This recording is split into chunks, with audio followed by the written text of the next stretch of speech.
El precio por ti y por mí. Mateo capítulo 17, versículo del 24 al 27.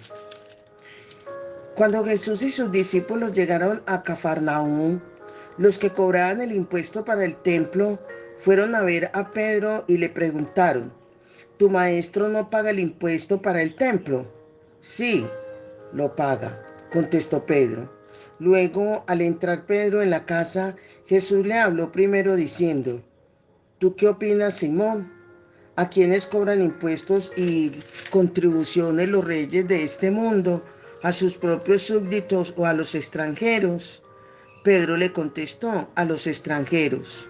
Jesús añadió: así pues, los propios súbditos no tienen que pagar nada, pero para no servir de tropiezo a nadie, vete al lago, echa el anzuelo y saca el primer pez que pique. En su boca encontrarás una moneda que será suficiente para pagar mi impuesto y el tuyo. Llévala y págalos. El título es El precio por ti y por mí. El temor a la pobreza ha plagado todas las generaciones. Unos pocos escogidos nacen en abundancia o tienen la buena fortuna de acumular riquezas con riquezas considerables.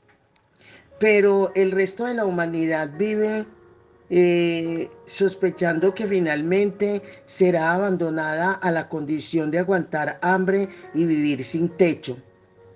Aún los cristianos se preguntaban si se puede confiar en Dios para satisfacer sus necesidades. Los discípulos de Cristo también tenían sus dudas.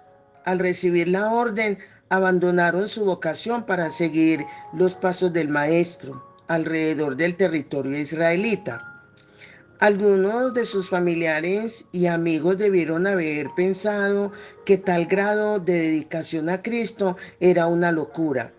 ¿Por qué habría de dejar a alguien el trabajo que tenía un ingreso promisorio para vivir al lado de un hombre que tenía poca ropa, no tenía hogar y virtualmente ningún medio económico visible de ganarse la vida?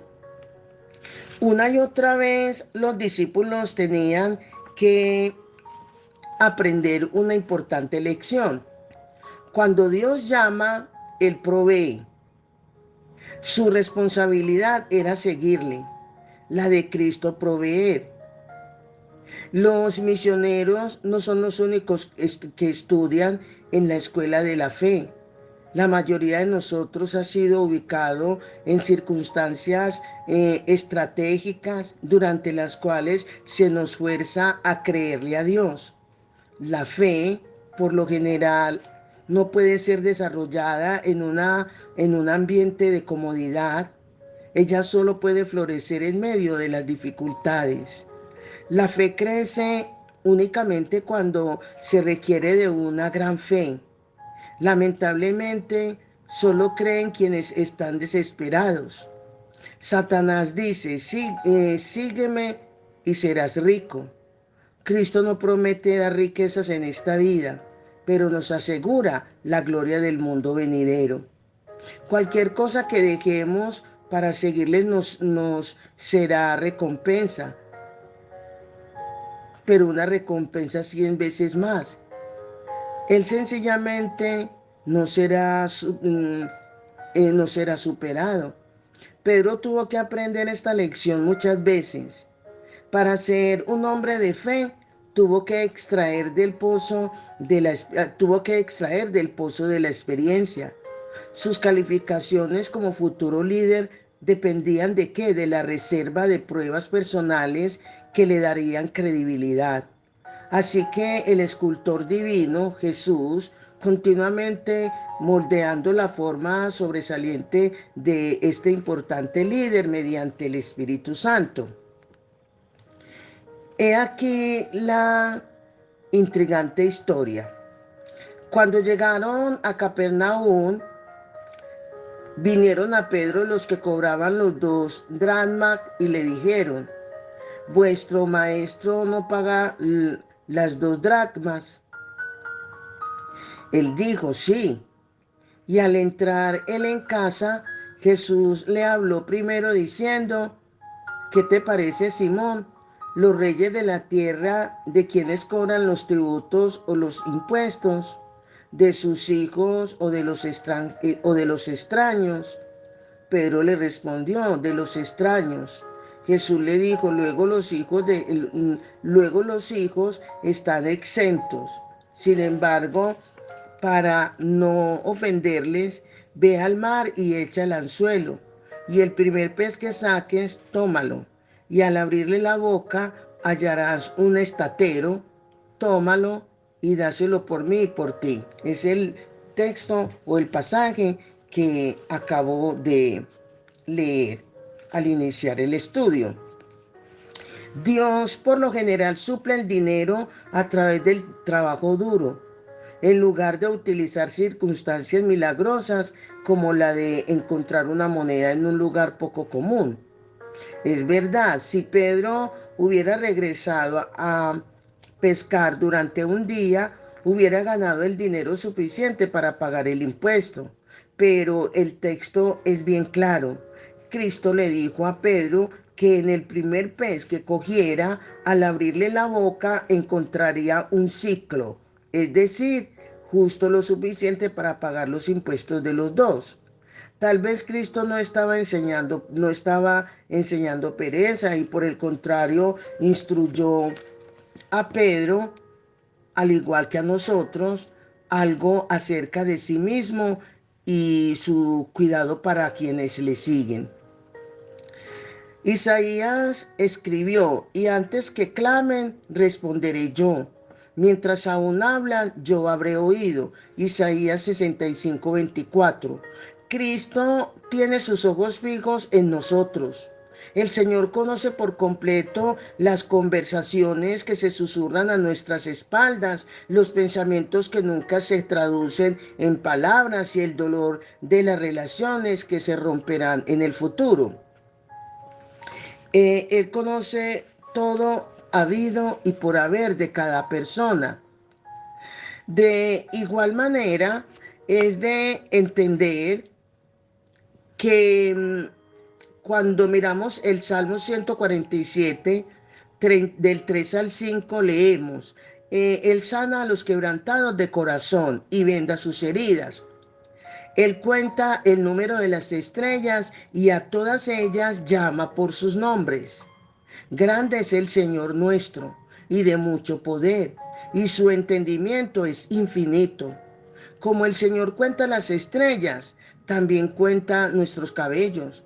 Verdaderamente su entendimiento es infinito. Le estás dando consuelo a un niño que se pregunta cómo será la vida mañana. Anímate, porque Cristo también fue un niño. Eres adolescente, Cristo también lo fue.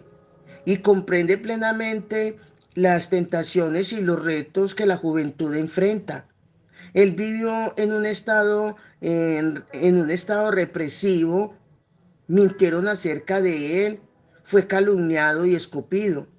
Cuando tú y yo enfrentemos la muerte, podemos estar seguros de que nuestro Señor ya pasó detrás de esa cortina y la ha hecho segura para nosotros. Él conoce todas las cosas, tanto las reales como las probables.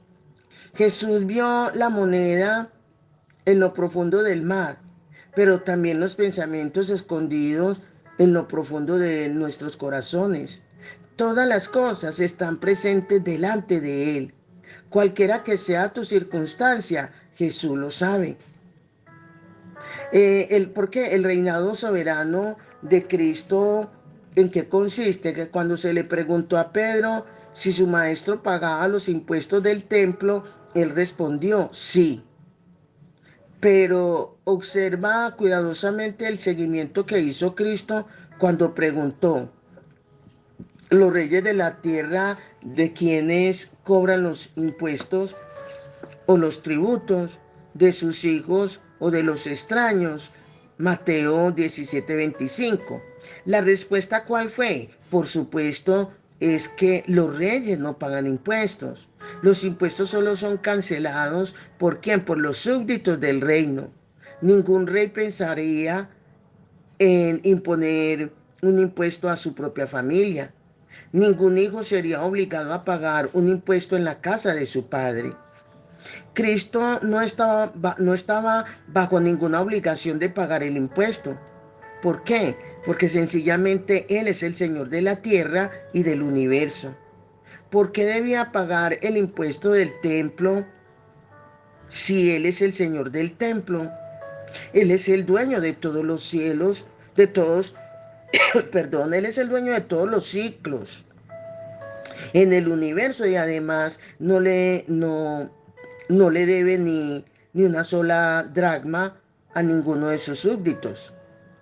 Nunca olvidemos que Dios es el dueño del mundo y específicamente de nosotros.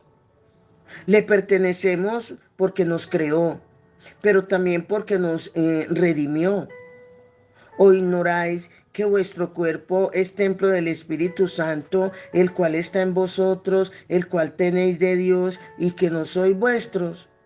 Porque habéis sido comprados por precio, por tanto glorificad pues a Dios en vuestro cuerpo y en vuestro espíritu, los cuales son de Dios. Primera de Corintios capítulo 6, versículo del 19 y el 20. Dios es el dueño de todos nosotros, repito, y de todas las posesiones que tan celosamente guardamos. Reconócele como el dueño. O reconocerle como el dueño es sencillamente renunciar a nuestra mezquina insistencia de que somos los dueños de lo que Él nos ha dado. Debemos tomar las escrituras de propiedad y transferirlas ¿a dónde? A sus manos soberanas. Entonces, ¿por qué pagó Cristo el impuesto? Él dijo que lo haría para no ocasionar ofensas.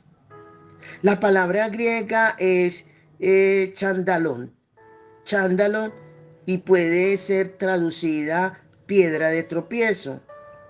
Aunque Cristo no tenía que pagar el impuesto, lo hizo con el fin de no promover una excusa para que lo criticaran, en otras palabras. Él quería que Pedro y sus discípulos aprendieran que debemos pagar nuestra parte de los impuestos y hacer todo lo que esté a nuestro alcance para cumplir con el deber, incluso el que se entrega para apoyar los servicios del templo. Aunque Jesús es el dueño de todo y nada debe, dio para que nosotros podamos ver su gracia. O sea, ante todo, para testimonio de cumplir aún con las leyes o autoridades civiles. El sometimiento a las autoridades civiles. ¿En qué consiste el poder soberano de Cristo? En el relato de la creación, Dios le dio al hombre dominio sobre las bestias del campo, las aves del cielo y los peces del mar. Vemos su autoridad sobre las bestias del campo cuando montó sobre un pollino para bajar del monte de los olivos. Aquel animal fue controlado por quien lo montaba. Y Cristo también controló, en este caso es de decir que controló las aves y los gallos. La noche cuando Pedro traicionó al maestro y todos los gallos fueron silenciados hasta que él lo negó 3 veces y entonces a un gallo se le permitió cantar, solo a uno. Porque si notamos, por lo general, en la madrugada no canta un solo gallo, no. Por lo general, en las horas de la madrugada, canta uno, canta otro y así sucesivamente. Pero en este caso en particular, solo un gallo cantó. Solo se le permitió a uno. Hay muchas historias que ilustran el control de Cristo sobre los peces. Ya hemos anotado que él realizó un milagro cuando le pidió a Pedro que lanzara la red en la parte más profunda, según Juan capítulo 21. Allí ocurrió un milagro similar cuando 153 peces fueron cogidos ante la orden de Cristo. Aquí nuevamente se nos muestra que Cristo es el Señor de las experiencias comunes de la vida. Observemos cómo el maestro controló 3 eventos que tenían que coincidir para que este milagro ocurriera. Primero, él hizo que alguien pidiera una moneda justo un estatero llamado ciclo, la cantidad exacta que él y Pedro necesitaran para pagar el impuesto. No sabemos quién la perdió. ¿Fue acaso un niño? ¿Se cayó desde el borde de una barca? ¿Se salió del bolsillo de alguien en la playa? Lo cierto es que de una u otra forma, bajo el control del Señor, apareció allí porque Él tenía la intención de usarla ¿para qué? Para sus propósitos particulares. En este caso, Pedro ganó con la pérdida que alguien sufrió. Segundo, estamos hablando que tenía que coincidir este milagro y que una primera causa es lo que acabo de explicar con la moneda exacta. Pero nuevamente controló eventos como cuando él dirigió el pez hacia la moneda. Para el pez, el objeto brillante pareció ser una deliciosa cena. No sabemos si esta criatura del mar cogió el objeto cuando se estaban hundiendo en el agua o si este